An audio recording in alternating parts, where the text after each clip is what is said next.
mengidentifikasi kasus-kasus yang merupakan dilema etika atau rujukan moral.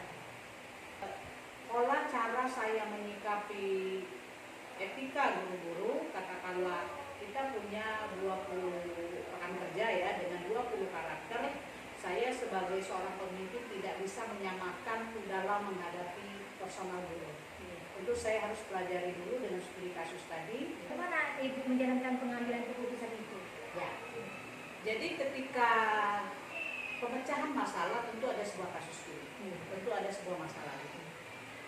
Saya mencari tahu dengan banyak orang dulu, artinya mencari saksi pada sebuah kejadian. Ini bisa saja terjadi ada orang lain, ada saksi gitu. Jadi saya bertanya dulu dengan orang sekitar pada saat kejadian tersebut.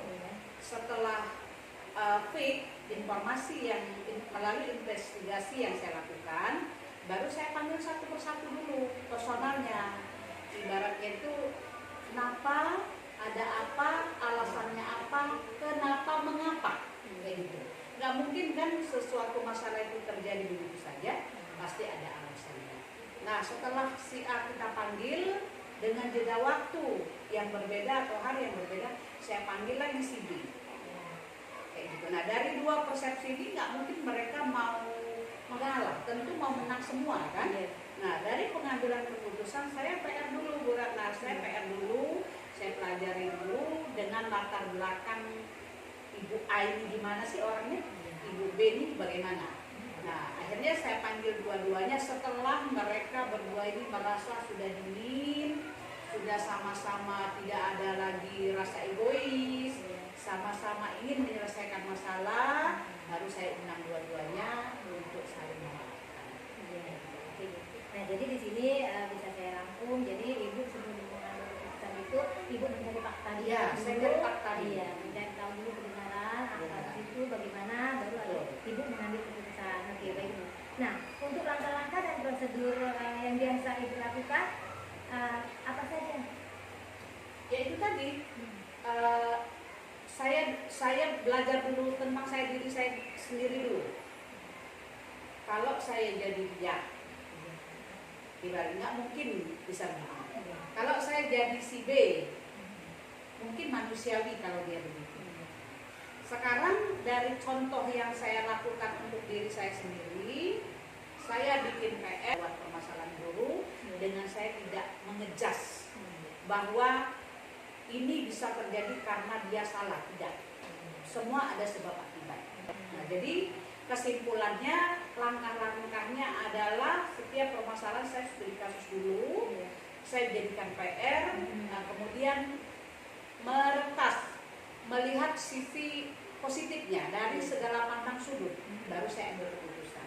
Oke, baik Ibu. Jadi saya rangkum bahwa Ibu itu setiap pengambilan keputusan itu pasti mencari tahu dulu, diidentifikasi dulu, dipelajari dulu, ya. Betul. Oke, nah baik Ibu. Nah, sekarang selama Ibu menjadi kepala sekolah di sini, hal apa saja yang Ibu anggap sangat efektif dalam pengambilan keputusan pada kasus-kasus dilema etika? Melalui musyawarah. Jadi musyawarah untuk mufakat. Jadi seorang pemimpin tidak bijak kalau dia mengambil keputusan sendiri lalu mengejas bahwa orang lain itu salah. Setiap saya mengambil keputusan itu tidak mutlak saya yang menentukan sendiri. Dari permasalahan kecil apalagi besar saya tidak pernah memutuskan sendiri. Setiap ada permasalahan saya tawarkan dulu. Bapak Ibu maunya bagaimana? Kalau misalnya bisa kita lakukan, why not? Kenapa tidak? Tidak ada masalah. Iya.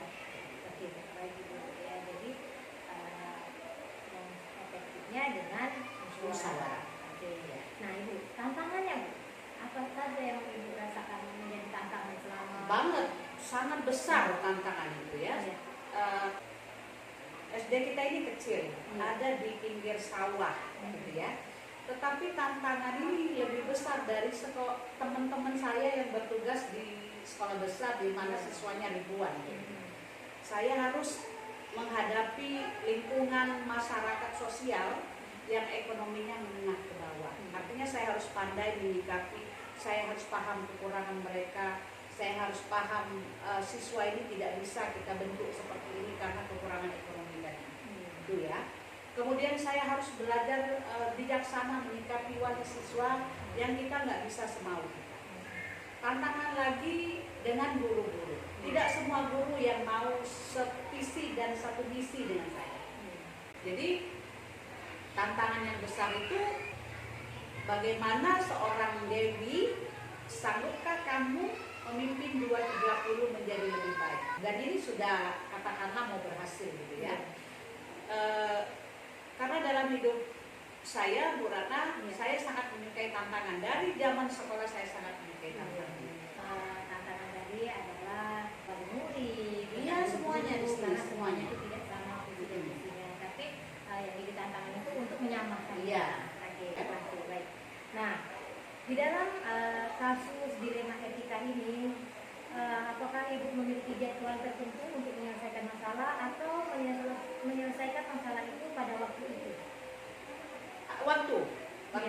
Karena setiap masalah itu, ya kalau dia masalah kecil saya langsung undang, ya. Tetapi dia kalau sudah melibatkan orang banyak, saya perlu PR tadi waktu, saya pelajari dulu kayak gitu. Berarti Ibu tuh dari permasalahannya, tergantung masalah besar atau kecil. Kalau besar itu mempelajari dulu, membuat jadwal. Kalau kecil bisa diselesaikan hari itu Ibu selesaikan. Seperti itu ya. Nah Bu, sekarang tentang faktor-faktor Bu. Jadi Ibu sebagai kepala sekolah, apa faktor-faktor yang selama ini yang mempermudah atau membantu dalam pengambilan keputusan dalam kasus-kasus dilema etika ini? Keluarga besar 230. Jadi artinya kalau keluarga besar 230 itu guru dan staf mempunyai peranan yang sangat penting. Saya libatkan mereka semua. Baik Ibu, dari semua hal yang telah disampaikan, pembelajaran apa yang dapat Ibu petik selama pengalaman Ibu menjadi kepala sekolah dan dalam Ibu mengambil keputusan dilema etika? Dari semua permasalahan saya jadikan pelajaran Bu Ratna untuk saya harus lebih maju ke depan, ya. Nah, dari semua permasalahan etika yang ada di sekolah ini sangat banyak membuat perubahan pribadi dalam diri saya.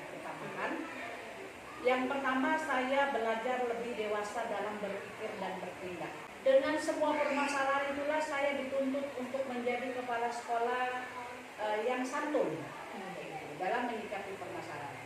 Jadi dalam saya melewati hari-hari dengan berbagai polemik permasalahan, ada banyak hal sekali positif dalam hidup saya pribadi. Jadi kesimpulannya, dari sebuah permasalahan yang selalu saya temui, ada pembelajaran penting buat saya. Saya belajar untuk menjadi manusia yang bijaksana. Oke, baik sekali Ibu. Nah Ibu, terima kasih banyak atas waktunya dan terima kasih banyak telah mensupport saya mengikuti program pendidikan guru penggerak angkatan 10. Akhir kata Bu, saya ucapkan wassalamualaikum warahmatullahi wabarakatuh.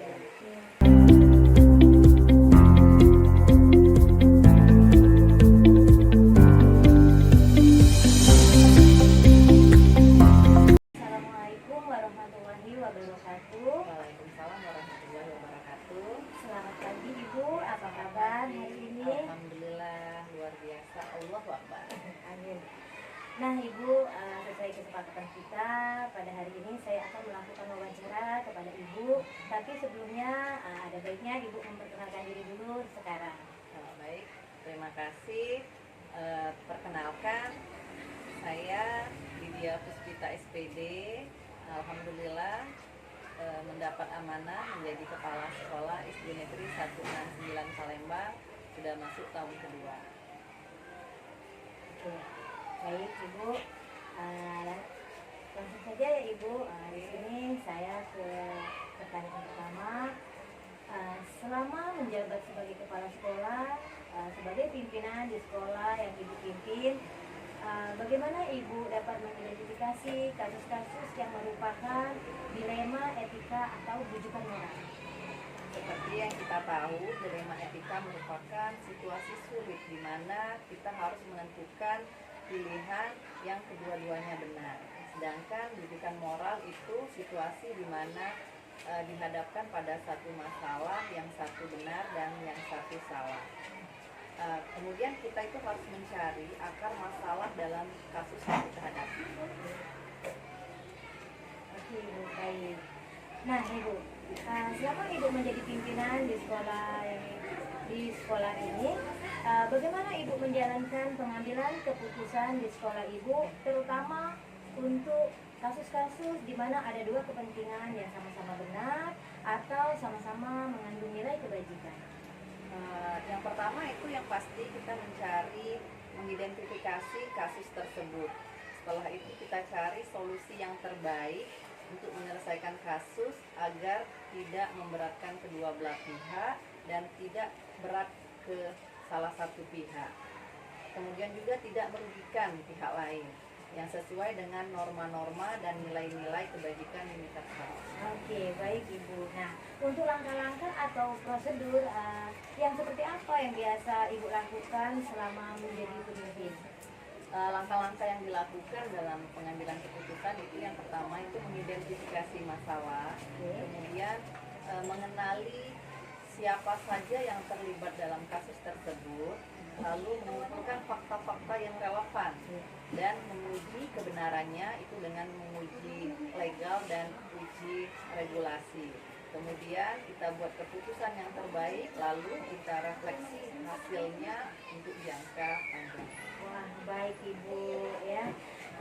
Jadi di sini saya rekam bahwa Ibu melakukan uji regulasi dulu, baru menentukan keputusan yang akan diambil. Baik Ibu. Nah, sekarang Ibu, hal-hal apa saja yang selama ini Ibu anggap efektif dalam pengambilan keputusan pada kasus-kasus dilema etika?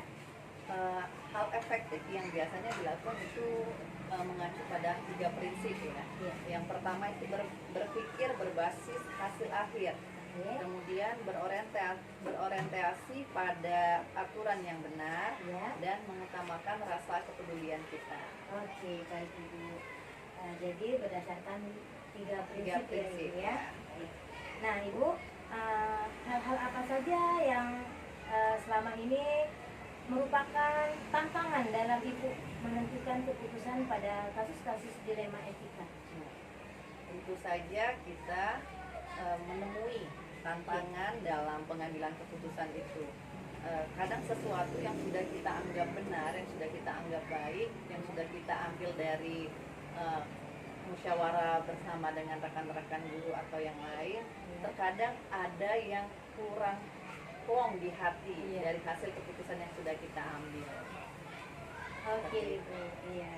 Jadi ya tantangan itu merupakan setelah saya rangkum ya, jadi tantangan yang Ibu hadapi itu masih kayak ada yang mengganjal, Benar, ada yang kurang plong di hati. Kurang plong. Apakah ini sudah baik Ibu, bagus sekali ya Ibu ya. Nah sekarang apakah Ibu memiliki sejenis kayak jadwal atau waktu tertentu dalam penyelesaian kasus dilema etika ini, atau Ibu langsung menyelesaikan di tempat? Biasanya bila dihadapkan pada suatu kasus, ada suatu masalah, itu sebisa mungkin secepatnya kita selesaikan masalah itu agar tidak berlarut-larut dengan tentu saja mengutamakan prinsip-prinsip penyelesaian tadi agar menghasilkan keputusan yang cepat dan tepat. Iya, baik Ibu. Jadi Ibu malah membuat keputusan itu dalam penyelesaian pada kasus itu di waktu terjadi dan pada waktu secepatnya dan setepat-tepatnya. Oke, baik. Untuk prosedur seperti apa yang Ibu jalankan?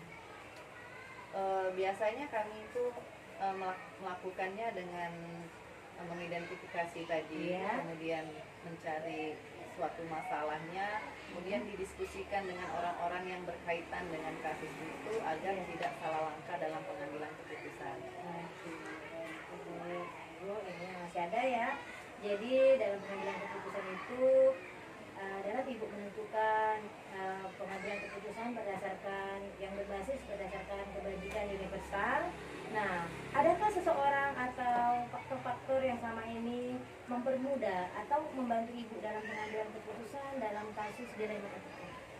Dalam mengambil keputusan tentu saja saya tidak berpikir sendiri, saya melibatkan orang-orang yang perannya cukup besar dalam suatu kasus, misalnya dengan wakil kepala sekolah atau dengan guru-guru yang langsung berkaitan dengan suatu kasus tersebut untuk mengambil keputusan agar bisa berkolaborasi sehingga menghasilkan keputusan yang terbaik. Oke, baik Ibu. Jadi Ibu setelah saya rangkum ya, jadi Ibu itu faktor-faktor yang selama ini mempermudah Ibu itu adalah berkolaborasi dengan melibatkan rekan-rekan yang memang benar-benar terkait dalam kasus tersebut. Baik. Nah, Ibu, dari semua hal yang telah disampaikan, pembelajaran apa yang dapat Ibu petik dari pengalaman Ibu dalam mengambil keputusan dilema etika? Oke, jadi setiap hidup itu, setiap kegiatan kehidupan kita itu pasti akan dihadapkan dalam suatu masalah. Iya. Jadi kita terutama saya sebagai pemimpin harus bisa mengambil keputusan yang tepat yang tidak memberatkan atau memberatkan salah satu pihak. Iya. Yaitu dengan cara mengidentifikasi kasusnya, kemudian tadi mengenali siapa-siapa yang terlibat dalam kasus tersebut, termasuk dalam jenis dilema etika atau bujukan moral. Kemudian juga tidak lupa dengan menggunakan 3 prinsip dan 4 paradigma serta 9 langkah-langkah dalam pengambilan keputusan sehingga kita bisa menghasilkan keputusan yang terbaik. Baik Ibu, luar biasa Ibu. Terima kasih banyak Ibu atas waktunya. Terima kasih banyak Ibu. Sama-sama. Wassalamualaikum warahmatullahi wabarakatuh. Waalaikumsalam warahmatullahi wabarakatuh.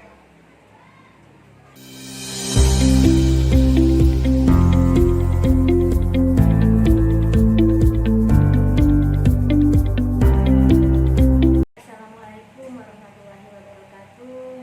Saya Raka Dewi, calon guru penggerak angkatan 10 dari Kota Palembang, melakukan wawancara terkait pengambilan keputusan berbasis nilai-nilai kebajikan sebagai seorang pemimpin. Bersama saya Kepala Sekolah SD Negeri 181 Kota Palembang. Assalamualaikum Ibu Indah. Waalaikumsalam warahmatullahi wabarakatuh. Apa kabar Ibu hari ini? Alhamdulillah baik Ibu. Gimana? Apa kabar juga? Alhamdulillah Ibu, sangat baik hari ini. Nah Ibu, kita langsung saja ya. Oke. Ibu, selama Ibu Indah menjabat sebagai kepala sekolah, menjadi pemimpin di sekolah yang Ibu pimpin, bagaimana Ibu dapat mengidentifikasi kasus-kasus yang merupakan dilema etika atau bujukan moral? Oh iya baik Ibu, setiap sekolah pasti memiliki permasalahan dan permasalahannya itu tentu tidak sama. Jadi bagaimana kita mengidentifikasi apakah itu dilema etika atau bujukan moral? Yang pertama, ketika dikatakan itu dilema etika, ketika benar versus benar, dan ketika dia disebut bujukan moral, ketika satu salah dan satu bernilai benar secara moral. Oke. Selain itu Ibu, bagaimana Ibu menjalankan pengambilan keputusan di sekolah, terutama untuk kasus-kasus di mana ada dua kepentingan yang sama-sama benar atau sama-sama mengandung nilai kebajikan? Oke, baiklah. Jadi kita yang pertama adalah biasanya kita dari guru penggerak ya Bu. Iya. Jadi dari guru penggerak itu sudah mempelajari bagaimana cara pengambilan keputusan yang istilahnya langkah ideal kita untuk pengambilan keputusan. Ada 9 langkah, tetapi tidak semuanya 9 langkah itu bisa ketika kita memiliki permasalahan antara dua sisi, tidak mungkin, bukan tidak mungkin, terkadang kita tidak bisa melaksanakan kesemuanya karena ada keputusan itu yang harus kita selesaikan dengan segera, tergantung permasalahan yang sedang kita hadapi. Oke, baik. Nah, mengenai langkah-langkah ataupun prosedur, jadi langkah-langkah dan prosedur seperti apa yang biasa Ibu lakukan selama Ibu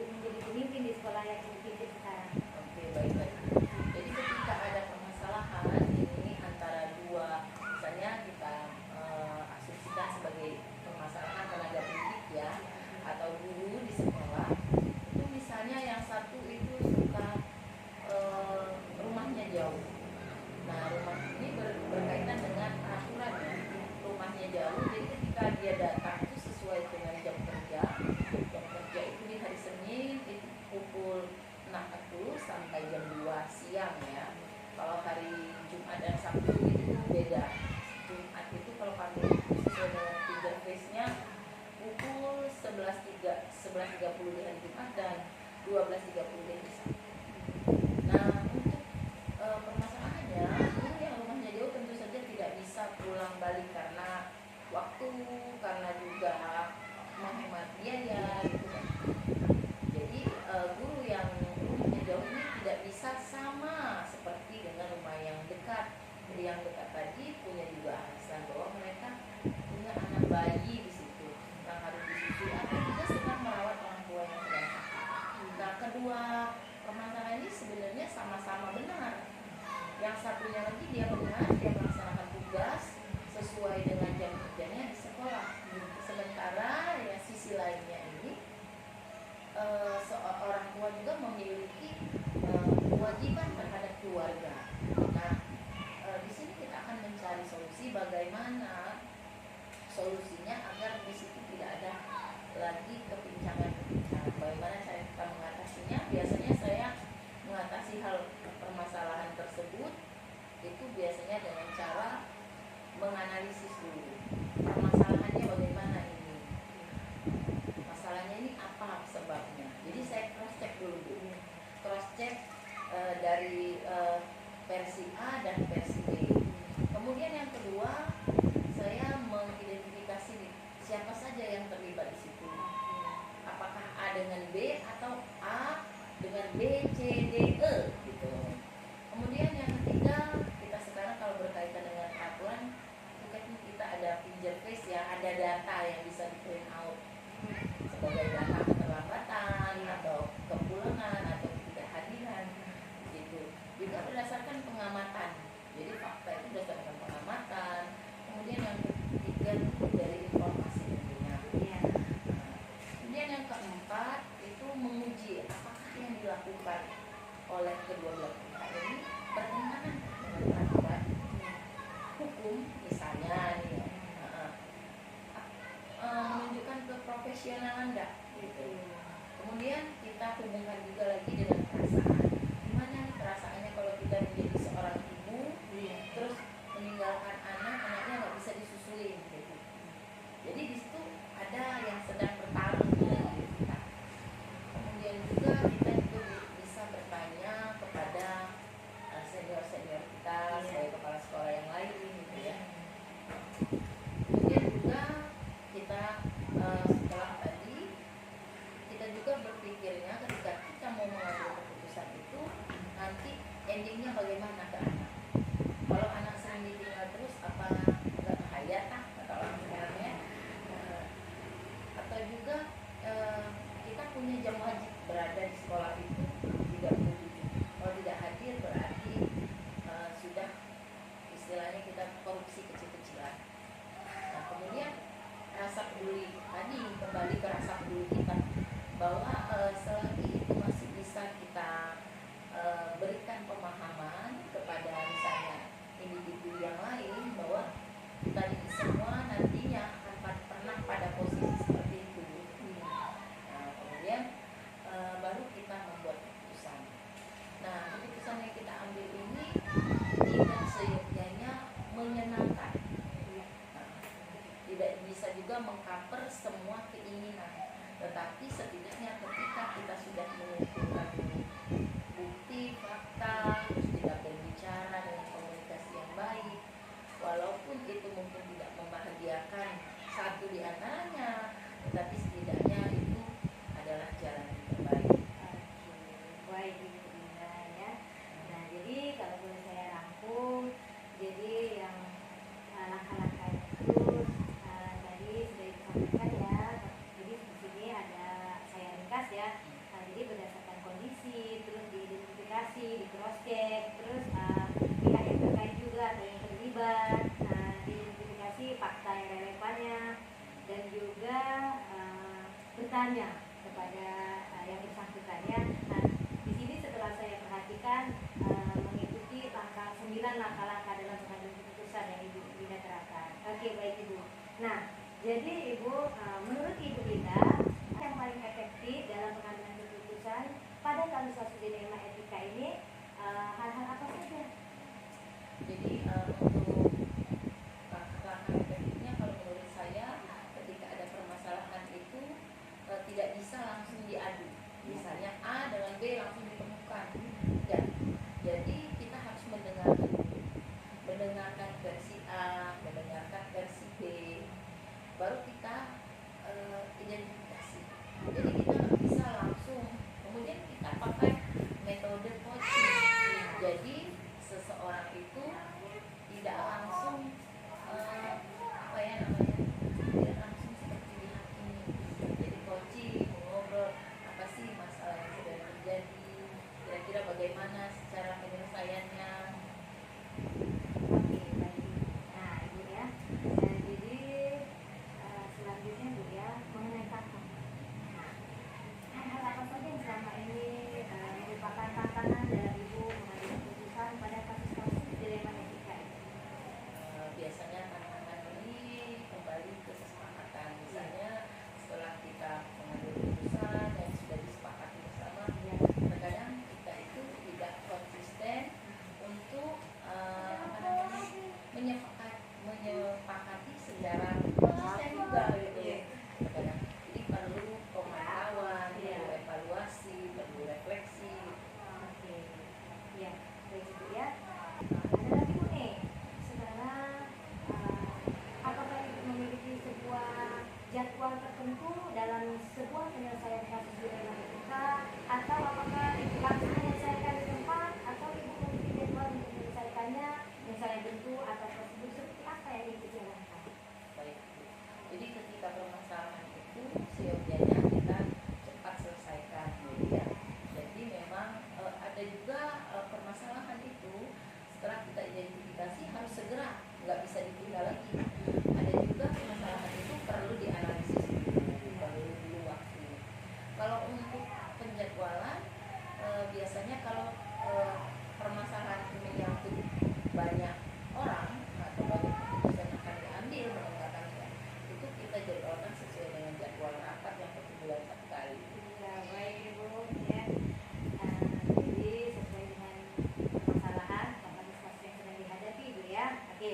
Nah Ibu, adakah seseorang atau faktor-faktor yang selama ini mempermudah atau membantu Ibu dalam pengambilan keputusan dalam kasus-kasus dilema etika ini? Ya tentu saja Bu, kalau saya mengkoneksikannya dengan hati. Jadi koneksikan dulu dengan hati. Jadi kalau hati kita itu, kata orang, hati itu selalu baik ya.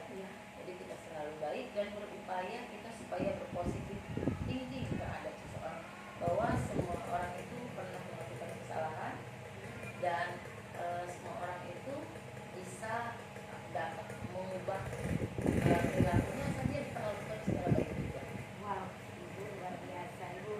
Nah Ibu Indah, jadi dari semua hal yang telah disampaikan, pembelajaran apa yang dapat Ibu petik dari pengalaman Ibu menjadi pemimpin ya, memimpin di tempat di sekolah yang Ibu pimpin itu. Nah, jadi dalam Ibu mengambil keputusan dilema etika ini. Jadi untuk mengambil sebuah keputusan dalam kita sebagai pemimpin pembelajaran di sekolah itu memang semuanya terkadang menggantungkan kepada kita. Gimana Bu? Menurut Ibu gimana? Pertanyaan. Jadi terkadang kita juga memberikan kepada rekan kerja kita itu supaya berani mengambil keputusan. Ketika kita sudah sama-sama dan kita juga wajib menyepakatinya. Oke, ya. Terima kasih banyak Ibu Indah telah bersedia meluangkan waktu untuk wawancara ini terkait pengambilan keputusan berbasis nilai-nilai kebajikan sebagai seorang pemimpin. Semoga Ibu Indah selalu sehat ya, sukses selalu. Saya akhiri dengan ucapan wassalamualaikum warahmatullahi wabarakatuh. Waalaikumsalam.